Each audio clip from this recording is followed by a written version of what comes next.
Siapa yang disebut Austin ini? Austin ini filsuf bahasa yang filsuf Inggris. Dia ini juga banyak terpengaruh oleh pemikirannya Russell dan Wittgenstein.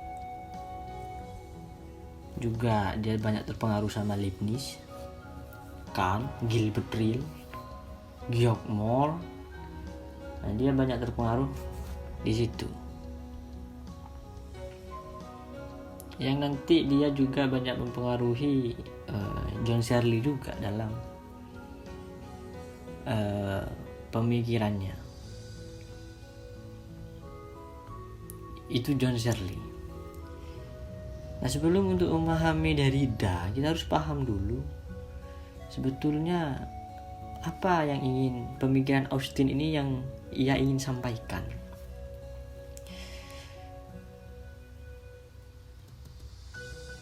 Austin ini jika bisa dikatakan filsuf analitik. Dia juga mengkritik Russell, juga Wittgenstein.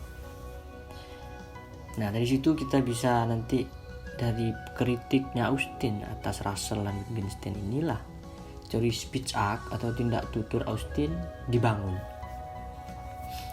Nah, mari kita bahas tentang Austin terlebih dahulu. Apa tuh sebetulnya teori speech act? Teori speech act itu suatu teori pragmatik dalam bahasa yang mencoba menggambarkan bagaimana kita menggunakan bahasa dalam rangka untuk menyempurnakan tindakan-tindakan berbahasa.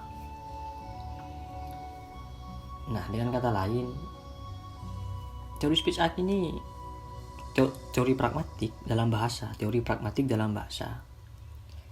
yang ingin menggambarkan bagaimana sih kita ini sebetulnya menggunakan bahasa dalam rangka untuk menyempurnakan tindakan-tindakan berbahasa kita. Nah, tindakan berbahasa ini mau gak mau mensyaratkan suatu relasi komunikatif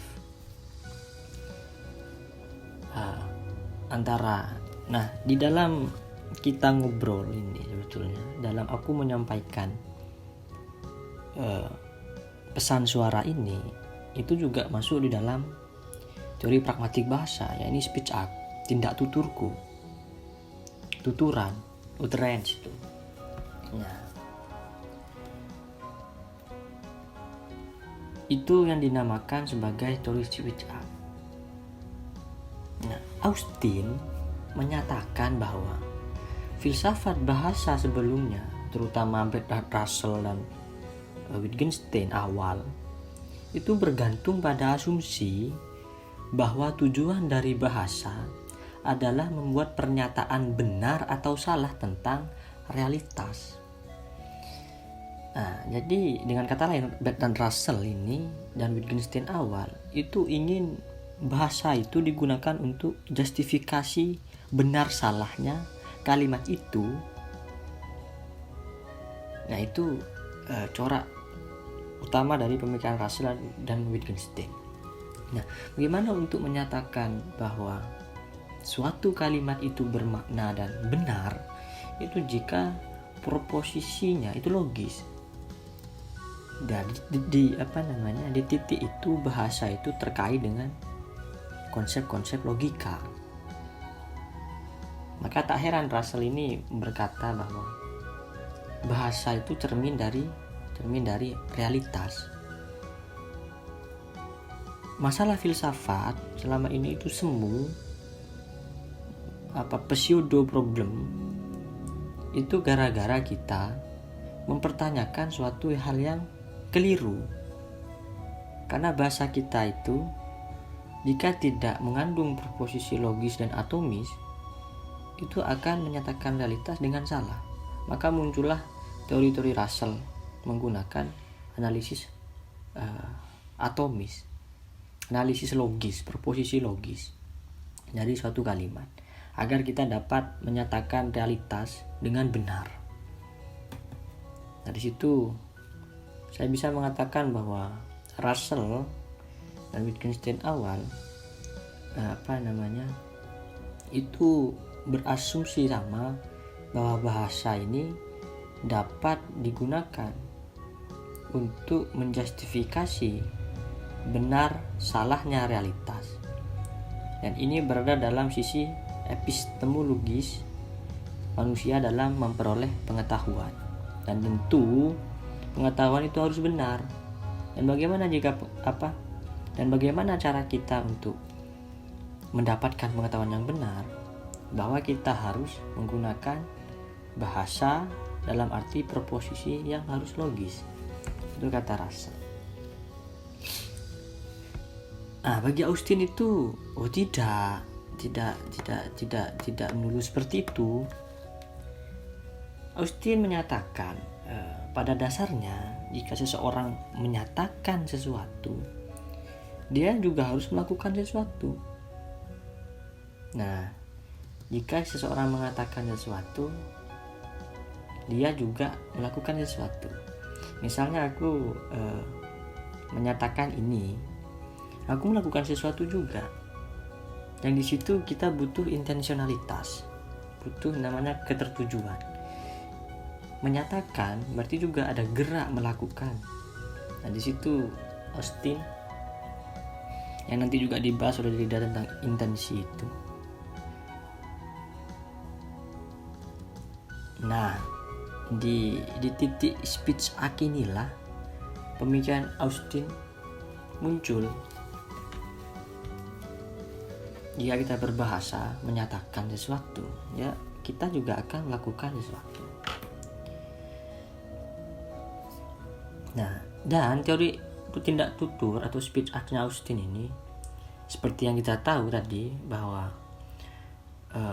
muncul sebagai respon atas kesalahan deskriptif, yakni pandangan bahwa kalimat deskriptif digunakan untuk menjelaskan fakta dalam bentuk benar dan salah.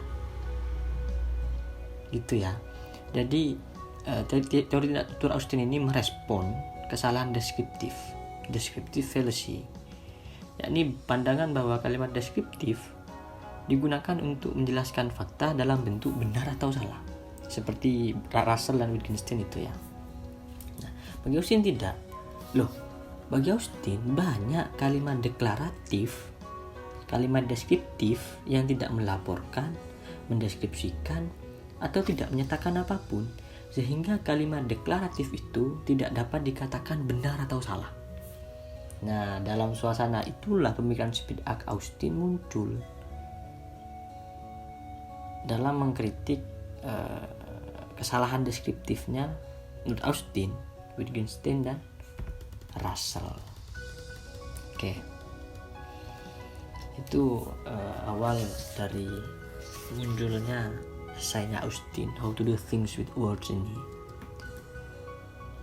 Apa ketertarikan utama Austin dalam esainya How to Do Things with Words ini adalah kondisi-kondisi yang dibutuhkan.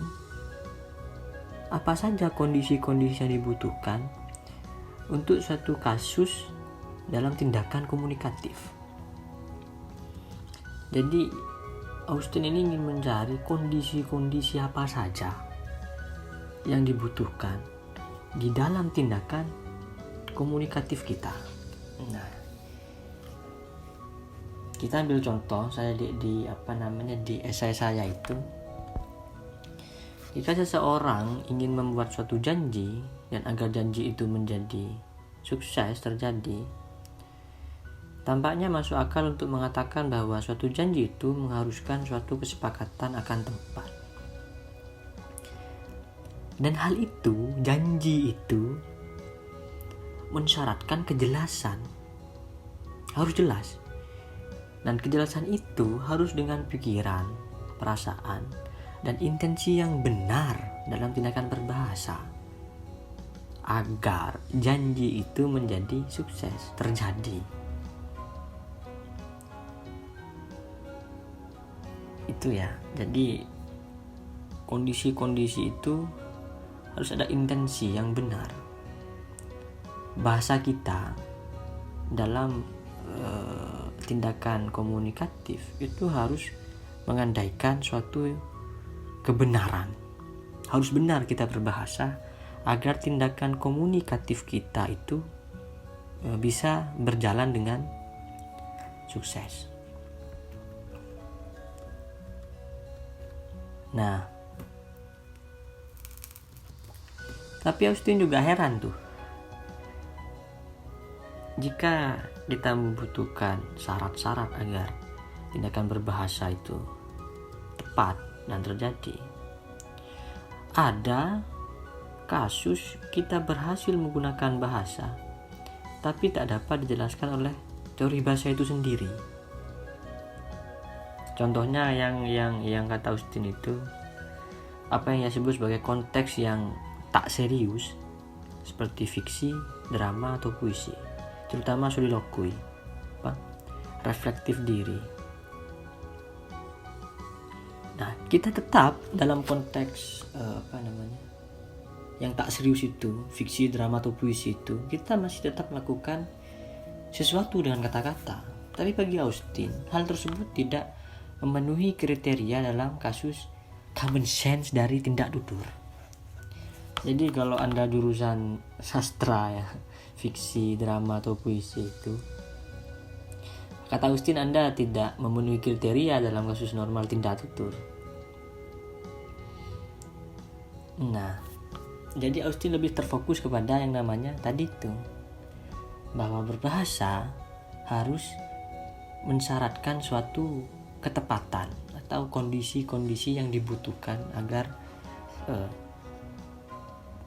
kegiatan berbahasa kita itu bisa sukses. Nah, itu fokus dari Austin, ingin mencari syarat-syarat dari bagaimana berbahasa ini yang baik dan benar dalam kasus tindak tutur.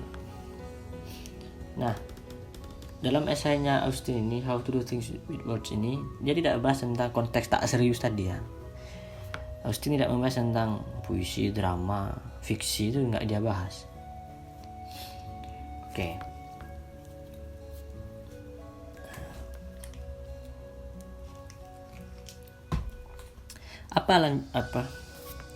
Apa itu yang termasuk di dalam bagian tindakan komunikatif bagi Austin? Yakni